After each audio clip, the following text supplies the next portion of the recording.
मेरे खिलाफ सीमा हैदर के मुंह बोले भैया ने सीमा के थ्रू, सचिन मीना के थ्रू पुलिस में बहुत सारी कंप्लेंट मेरे खिलाफ, गुलाम हैदर के खिलाफ भेजी थी। भारत सरकार को भी भेजी, मिनिस्ट्री को भी भेजी, प्रभुपुरा थाने में भी दी। हमारे जो पैतृक मकान है, हमारा पैतृक घर है मेरे फोर फादर से लेकर अब तक, वहाँ सोनीपत के थाने में भी दी, पानीपत के थाने में भी दी, दिल्ली पता नहीं कहाँ कहाँ जहाँ दे सकते थे उन्होंने, कम से कम जितनी वो दरखास्त दे सकते उन्होंने दी। वो सारी पे इंक्वायरी हुई, सारी झूठी साबित हुई। और जो रघुपुरा थाने में भी जो दरखास्त दी थी उस पर भी पुलिस ने इंक्वायरी करके कहा था कि कोई भी इसके अंदर सच्चाई नहीं पाई गई। जो मोमिन मलिक और हैदर के खिलाफ जो दरखास्त दी गई थी, वो दरखास्त इसलिए दी गई थी डर के कि ताकि ये दरखास्त दे दे, कोई एफआईआर दर्ज हो जाए और वो एफआईआर दर्ज होने के बाद मोमिन मलिक को अरेस्ट करा दे और गुलाम हैदर आए तो उसको भी पकड़वा दे। इनका प्लानिंग ये था। और उस एफआईआर की कॉपी को भारत सरकार को दे दे कि इसके खिलाफ एफआईआर दर्ज है, इसको भी जला दिया जाए। ये प्लानिंग थी। पुलिस ने जांच की, पुलिस ने उन सारी दरखास्तों को, सचिन की और सीमा हैदर की सारी दरखास्तों को झूठा पाया।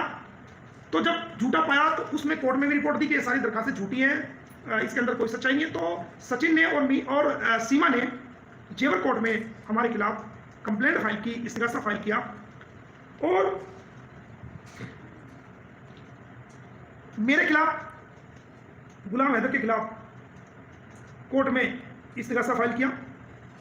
वो मैं आपको दिखा देता हूं। ये उन्होंने इस्तिगासा फाइल किया, ये आपको दिख भी रहा होगा शायद, नहीं तो मैं इसको कम्युनिटी में भी लगा दूंगा अगर आपको नजर आ रहा हो। ये दिख रहा होगा आपको। तो कोर्ट में कंप्लेंट फाइल की गुलाम हैदर के खिलाफ, मोमिन मलिक के खिलाफ, और अपने तमाम सबूत, झूठे फर्जी जैसे भी सबूत देने थे उनको दिए। सीमा हैदर की स्टेटमेंट करवाई, सचिन मीना की स्टेटमेंट हमारे खिलाफ करवाई, जी ये है, ये कर दिया, वो कर दिया, फला है जी, मोमिन मलिक तो बदमाश है जी, उसके खिलाफ एफआईआर है जी, और वो तो गुंडा है जी, मवाली है, पता नहीं जो एलिगेशन जो भी लगाने थे उन्होंने लगाए। कोर्ट ने सारी चीजों को सुना और दिनांक 20/11/2024 को जो कंप्लेंट गुलाम हैदर और मेरे खिलाफ की गई थी उसको खारिज कर दिया। उसके अंदर कोई सच्चाई नहीं पाई और तमाम झूठ पे आधारित था, कोई सच्चाई नहीं पाई। और डॉक्टर केपी सिंह जो है वो इनकी तरफ से वहां सीमा और इनकी तरफ से जो इन्होंने फाइल कराया था वो केस, इनकी सबसे बड़ी हार हुई और गुलाम हैदर की और मोमिन मलिक की सबसे बड़ी जीत हुई। ये उसके ऑर्डर है जिसके अंदर ये खुद मानते हैं कि 20/11/2024 को जेवर कोर्ट ने हमारी कंप्लेंट को खारिज कर दिया। ये देखिए,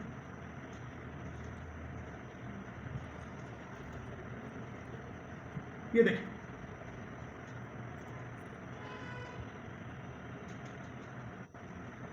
ये लाइन आप पढ़ेंगे, ये यहां पर देखिए, ये लाइन, इसको मैं कमेटी पे भी लगा दूंगा। तो 20/11/2024 को जो मेरे खिलाफ और गुलाम हैदर के खिलाफ, ये आपको दिखा देता हूं, ये वो मैटर था जिसको इन्होंने ठोक के गवाही देने की कोशिश की, उल्टे सीधे फर्जी सबूत लगाने की कोशिश की। लेकिन ऑनरेबल कोर्ट ने वो हमारे खिलाफ जो केस फाइल किया था ताकि गुलाम हैदर को वहां अरेस्ट करा दे, मोमिन मलिक को अरेस्ट करा दे, वो कोर्ट ने कोई सच्चाई उसके अंदर नहीं पाई और इनके बयान सब होने के बाद उसको खारिज कर दिया। सीमा हैदर ने जो हमारे खिलाफ मुकदमा डाला था वो भारत की नागरिक नहीं थी। बेल लेते हुए उसने कहा कि मैं गुलाम हैदर की वाइफ हूं। और जब उसने केस डाला तो उनके वकीलों ने लिखा, जो उनके मुंह बोले भैया जो भी लोग हैं, कि ये सीमा जो है वो सचिन की से शादी हो गई है, उसकी वाइफ है। तो उसी कोर्ट में वो कह रही है कि मैं गुलाम हैदर की वाइफ हूं और मैं गलती से भारत में आ गई हूं बच्चों के साथ, एफिडेविट दे रही है। और उसी कोर्ट में वो सचिन की वाइफ बना के कह रही है कि हमारी तो नेपाल में शादी हो गई थी और मैं यहाँ इसकी वाइफ हूं। तो अगर नेपाल में तुम्हारी शादी हो गई थी तो तुमने झूठ क्यों बोला बेल लेते हुए कि जनाब मैं तो गुलाम हैदर की वाइफ हूं? तो उसमें सीमा हैदर के खिलाफ उल्टी एफआईआर दर्ज होने वाली थी। अदालत को गुमराह करने, झूठ बोलने, फर्जी दस्तावेज देने, और न केवल सीमा के खिलाफ एफआईआर होने वाली थी बल्कि जिन लोगों ने सीमा के केस को तैयार किया, जो लोग वहां पर बतौर वकील पेश हो रहे थे, उनके खिलाफ भी कार्रवाई 100% उसके अंदर होनी थी। आनंद फारन में फटाफट उसको वही कार्रवाई उस केस को वापस लिया। अब सचिन मीना का जो है वो केस रहा, उसको ऑनरेबल कोर्ट ने डिसमिस कर दिया, जिसकी तारीख भी मैंने आपको बताई है कि वो केस जो है जो डिसमिस किया गया वो 20/11/2024 को डिसमिस कर दिया गया। तो ये सबसे बड़ी हार मैं मानता हूं।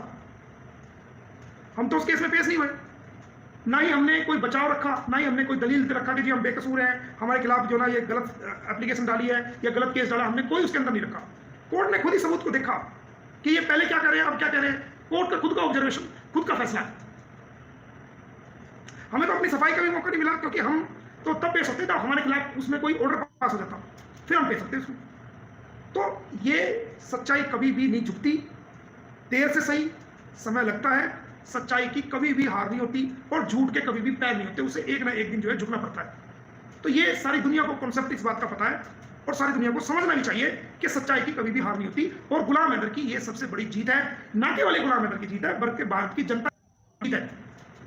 ये मोमिन मलिक की जीत नहीं है, इनको मुंह की खानी पड़ी वहां कोर्ट के अंदर। खारिज हो गया मामला। अब उसकी जो वहां से डिसमिस हुआ, उसकी अपील को लेकर के जब इन्होंने देखा कि ये तो पोस्को कोर्ट में फंस गए हैं बुरी तरीके से, उन बच्चों का धर्म परिवर्तन करा करके बुरी तरीके से फंस गए हैं, बचाव का कोई रास्ता नहीं है, तो उस केस को जो खारिज किया, उसकी अपील जो है दोबारा गौतम बुद्ध नगर में लगाई। और उसके अंदर जो है जो वकील साहब पेश हुए, वो मुंह बोले भैया पेश नहीं हुए, वो कोई और वकील साहब के थ्रू वो जो है एप्लीकेशन लगाई। मतलब सच्चाई को आप दबाने की कोशिश करो, झूठ को फैलाने की कोशिश करो, तो आप कितना भी जोर लगा लो, कितना भी कोशिश कर लो, सच्चाई कभी भी कुछ टाइम के लिए आपको लगेगा कि हमने सच्चाई को दबा दिया और हम जीत गए, लेकिन नहीं। जैसे जैसे समय आएगा, दुनिया के सामने हकीकत अपने आप उभर के निकलती है। सच्चाई कभी छुप नहीं सकती भाई, सामने निकल के आती है और झूठ के पांव होते नहीं। तो जो लोग सच्चाई पे चलते हैं, जो अपने उसूलों पर खड़ा होते हैं, हक को हक मानते हैं, सच को सच मानते हैं, उनके लिए परेशानी बहुत सारी है, कदम कदम पे परेशानियां हैं। उनको ना केवल सामने वाले का मुकाबला करना पड़ता है, बल्कि उनको अपने ही लोगों का भी मुकाबला करना पड़ता है। वो दो मुही तलवार का सामना करते हैं। जो सामने वाला कानूनी दुश्मन है उसका भी मुकाबला करना है, जिसके साथ मुकदमे लगे उनका भी मुकाबला करना है, और जो जिनके लिए हम लड़ रहे हैं उनको भी, वो भी आपसे खिलाफ होकर के, आपसे मुखर होकर के आप पे जो ना सवाल दागने शुरू करेंगे, आपकी काबिलियत पे सवाल दागने शुरू करेंगे, आपकी मेहनत पे पानी फेरना शुरू कर देंगे गलत फहमी की वजह से, क्योंकि लोग उनको पिंच लगाते हैं, लोग उनको डोज देते हैं, वो डोज उनको दुखी करती है। तो जो सच्चाई पे चलने वाले लोग हैं, जो ईमानदारी से चलने वाले लोग हैं, जो अपने ईमान को बचाते हैं, अपने ईमान को बचा के रखते हैं, कि सच्चाई की कीमत को जानते हैं, अपने ईमान की कीमत को जानते हैं, अपनी सच्चाई को जानते हैं और अपने हक पर और सच पर चलते हैं, वो सामने वाले का भी मुकाबला करते हैं और जिनके लिए लड़ रहे हैं उनका भी मुकाबला करते हैं, और उन लोगों का भी मुकाबला करते हैं जो लोग हमारे सपोर्ट में हैं। क्योंकि गलतफहमी के, गुमराही के पैर नहीं होते। गलतफहमी और गुमराही सच से ज्यादा पहले फैलती है, सच्चाई अपने समय पे फैलती है, पक्के रूप से फैलती है, लेकिन जो गुमराही और गलतफहमी है वो सच्चाई से पहले ज्यादा फैलेगी, लेकिन अंधेरे के रूप में फैलेगी। लेकिन जैसी सच्चाई की रोशनी आएगी वो देर से आएगी, बट वो पक्के रूप से आएगी और वो पक्के रूप से फैलेगी, सब अंधेरे को खत्म कर देगी।